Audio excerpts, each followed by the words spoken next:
You ready? Ready. Hey there, it's Pete with GCI Turf. Hope you're having a great day today. My boy Matt. Dang. All right, y'all. See y'all later. Do you know what I was thinking about? I was thinking about car washing stuff in the middle of this video. Oh, Matt Mormon with we Obsessed Garage. Yeah, we watched, both of us watched Matt. This is Mike, not Matt, Mike, my boy from Virginia. And I don't know why, I was just thinking about car washing. My man ready to wash a truck. Yeah, I was just had car washing on my mind. I said Matt. So this is Mike, my boy Mike, an incredible friend of mine. We've become very close over the past 2 or 3 years. Oh yeah. And it's nothing like a good, strong friendship. He's there for me, I'm there for him. I got his back, he's got my back. That's 100. Just how it is. One thing Mike don't know how to do is he don't know how to reel mow. No, sir. He's never reel mowed ever before. He is a seasoned veteran when it comes to having a nice yard. His yard in Virginia is drop dead gorgeous.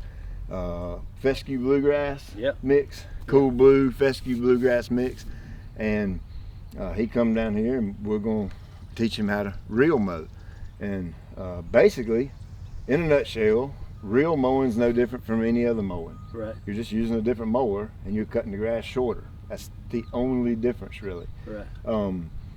This area that he's standing on is a prime example of why you should always check your mower height. Roland come out here the other day demoing a smaller Outlet, and I didn't check the mowing height before I took off and skint this down to 3/16 of an inch. So that was extremely short. That's 3 little lines on the ruler. Yeah, that's the 3 little lines on the ruler, if you didn't know.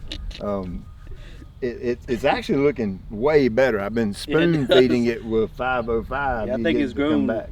Yeah, I So- think it's definitely grown. So first thing we're going to do is check the height on the mower. I'm going to show Mike, not Matt, I'm going to show Mike how to do all that. And then we're going to just have fun mowing. So I was just telling Mike, this is the tool that you use to set the height on a reel mower. I have absolutely no clue what you call it. So if you want to comment below and say what it is, that way people that read the comments will know. But I just call it the height checker. I mean, we'll go with a height checker. Height checker. So you got a short end and you got a long end. Okay, the short end is going to go toward the reel. The long end is going to go toward the front of the mower. And then basically, we're going to cut it 1 inch. So I'm going to measure from the top of that, from the inside of that bolt head to where it's flush with this thing. 1 inch. 1 inch. So I'm going to make sure, and of course it's already set, but you can see right there it's on 1 inch. Yeah.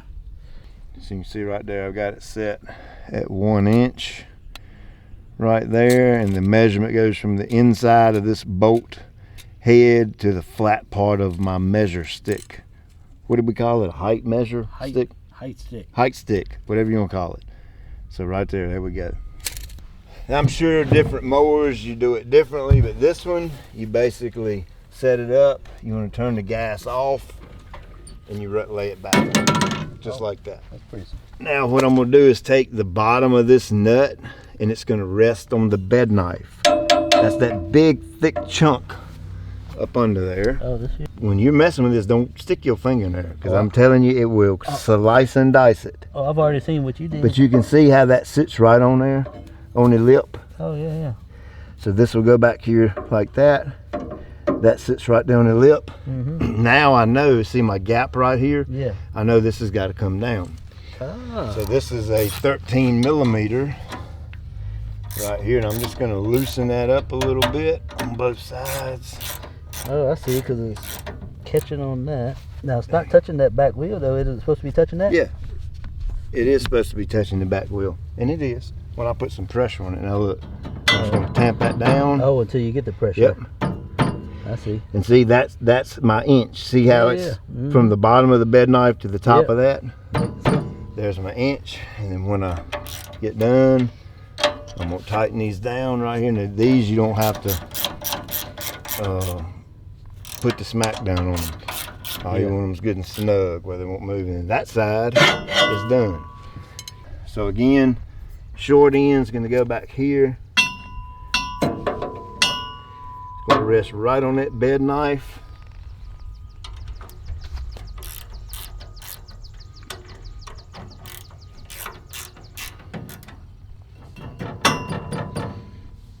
Mm-hmm.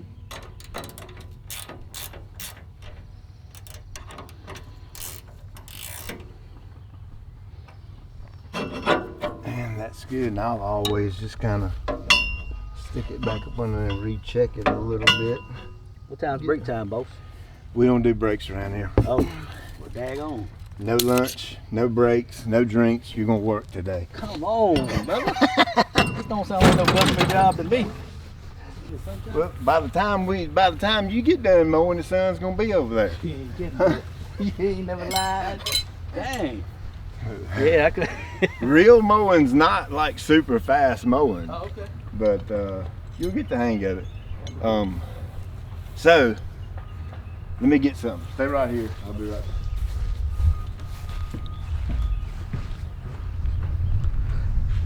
Got my man scalp that turf down. Good God almighty. Well, if I did that in his yard, he'd probably break out a shotgun.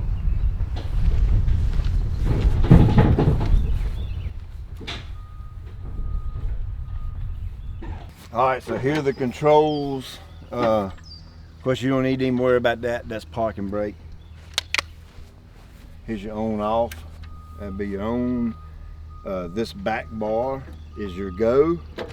This front bar, you have to hold it, engage your blades. Okay. It's no different than a regular mower. Yeah. You got to remember, we're just mowing grass. It's just, instead of having a blade, you got a reel. Yeah, yeah. It's the only difference.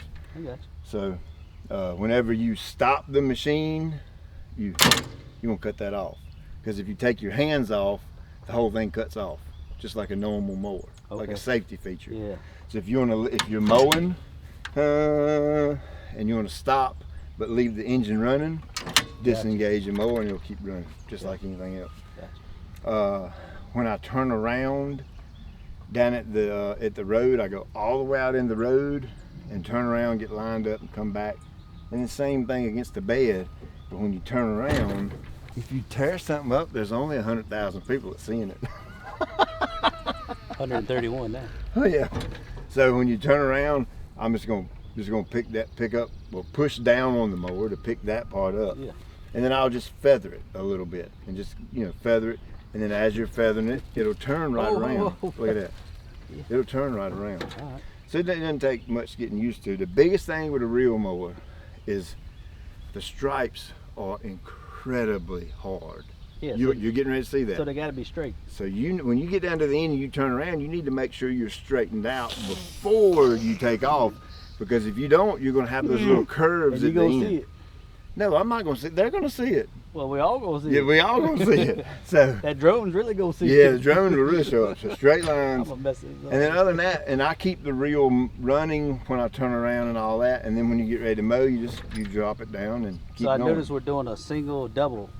Single, double. So we gotta come So up. the single line, you'll end up mowing it twice, Okay. each pass. Gotcha. So you'll mow the single, then go up a double, Then come back down to single, go back up a double, then move over. Yeah. One other thing, now what I like to do personally is when you get used to the mower, I mow full speed with it, unless the grass is deep. If I'm mowing every other day, I cut this every other day to stay on top of it.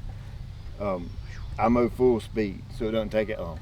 If you're getting used to this, you might want to take a finger and stick it between there, Yeah. So and use it as a gauge. Yeah. That way you're not running wide open. But once you get comfortable with it, you can rock and roll with it. Yeah, we need to start on a road that I can take it straight out in the street until I get used to. That's completely fine. To the street line. So we'll fire it up, cut the gas back on.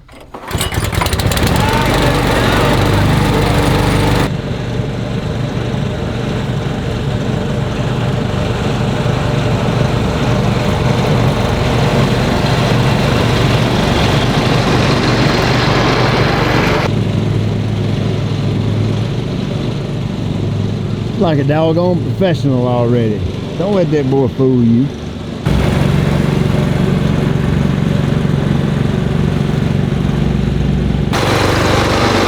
Yep, that turned out. All right, so let's look at this right here to give you a good idea. See that gap right there you got? See that strip of grass right here you missed? See it all the way down through there? So that it's a 34-inch mower, and I'm using 33.5 inches of the blade. So you only have a 1/4 inch of overlap on each side. So what that means is you gotta, on your edges when you're coming down through here, you just gotta tighten it up a little bit. That's all. You have to use more of the reel. Does that make sense? Of course, that ain't nothing but taking time to get. It's yes, yeah. It ain't nearly as forgiving as regular old rotary mowing. Nowhere near as forgiving. So I'm just saying, just focus on that when you're mowing, and make sure you're using that entire width of the deck. You are sweating already, man. What the heck?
All right, so here was a little opportunity to learn something. All right. I don't know what I did wrong yet. You don't know what you did wrong. Y'all remember Mike helped lay this sod, and we built this up, and it's got a little bit of a, roll over to it. So when you reel mowing, the purpose you sand level and all that is to make things flat. So you don't want to mow over things like that. So the way I mow this is I'll come here to where it's flat. I'll turn around up here where it's flat. Slide over, mow. I don't even worry about that. Okay. When I do my last pass and I go around my edges and clean up, I mow with it. Okay. Instead of down it. Okay. Because if I mow this way, I'm actually mowing, even though the mower's tilted, you're flat. I'm still flat. You see what I'm saying? Yeah. Instead of trying to hump over, because you can see right here where it skins it right here, but it don't even cut it right there. So that's just one little trick that you gotta remember with reel mowing. And you can see where I mow. That's one out of many. Yeah. You'll put the outside of the deck right here. And from here over, I weed it. Because if I run over that pipe with a reel mower, it's gonna chop it all to pieces. So that's kind of a little tip. Is always when you're mowing, the flatter you keep the reel, the better the yard's gonna look. She's looking good though. Oh, she's glowing like a new penny, boy. You happy as a pig? God almighty. I'm just happy because I ain't mowing and you are. All the crazy neighbors are probably like, hey, that's why he did it. Yeah. Look at that. Now I'm gonna get on while we're at it. Oh, snap. Well, get over here. While we're at it, I want first reaction. Is this the first Kentucky bluegrass you've ever seen? Yep. 100%, yeah. What do you think? I don't know what it looks like on the end of that thing, but it looks good right here. It's insane, isn't it? Yeah. And we ain't even got to the good part yet. And I want to explain something. I'm still new to this whole camera thing and trying to get my color right. Yeah, so look. Does it look the same on the video as it does right here? So I tell him, he sends me, I watch all his videos. He sends me pictures all the time. I told him right when I pulled up this morning, before we even mowed, that it looks way different on video than it does actually in person. This ain't just me hyping them up. I ain't gonna say night and day, but it's way different. It really is. It looks better to the eye than it does on the camera. And that's for me trying to learn how to get the setting right on the camera. I'm just not that good with that kind of thing. And he's got a nice camera, so he definitely, if anybody can help him out with the camera settings going, and leave them in the comments below. Yeah, because this joker right here is on fire. Yeah, I mean, glowing, brother. Yeah, this looks like that. This almost looks like the shot Bermuda when you cut it. And you're actually looking at my fescue too. Do you think this stripe's harder than my fescue? Oh yeah. Or about the same? Harder? Well, yeah. Yeah. Just because it's tight. It's tight. The fescue's kind of bushy. Yeah. Yeah, it's nice. Cool. Got me all hooked up. Got me hooked on it. He gonna be Reno and doing a bluegrass job for long. So there you go. We just got back from lunch. Went and got a couple of hot dogs and first real mowing experience. There's a little crooked on the lines, but that's what you gotta expect it. Yeah. You have to really get dialed in with the real mowing. It is no forgiveness. No. You know what I'm saying? Yeah, don't especially take one little. If you're trying to make really big wide stripes, there's zero forgiveness whatsoever. Yeah. So I imagine if you did this mowed this come out 2 or 3 times, you've been master at it. Yeah, I noticed towards the end it was getting a little bit more comfortable. The closer we got over there to the end. What was actually funny is, remember you were telling me to put my finger in between the thing to keep it slower? Yeah. It seems like the faster you go, the better you can keep control of it. Exactly. The slower you go, you kind of... I figured that out on my own. Yeah. Yeah, I noticed when I was squeezing it all the way, you actually get a better when feel. you go faster, but you can't mow it so fast depending on how deep the grass is. Yeah. You see what I'm saying? Yeah. So if you're mowing routinely like every other day and come out here and you're zipping over it, you can go wide open. Yeah. And it's a lot easier to keep the line straight that way. Yeah, but it's nice. Yeah. It was fun. And now we really get ready to have some fun. Yeah, now we're gonna put the dress on it. We're gonna dress it up. You know how you go out on a date, you get dressed up. Now we're putting the lipstick on? We're gonna put the lipstick on. That's what we're gonna do. I'm gonna bring out the stadium mower. We're just gonna kind of finish up the video with some mowing footage and some fun music and that kind of thing. But we're gonna do the exact same pattern, single, double, but we're gonna alternate it and go this way. Mm-hmm. That way we'll get a checkerboarded diamond shape pattern look. So it'll be big boxes, little boxes, big boxes, and it's just gonna look good. Yeah. So really we're not good. We're cutting the same height, still at 1 inch. We're not changing anything. We're just kind of going in a different direction to create those stripes. So here we go. You ready? Yeah. All right, as always, I appreciate you taking time out of your day to watch. I'll check you later. And don't forget, Daily DIY Dude, check his channel out. He's got some cool stuff on there. Yes, sir. Check you later. Thank you.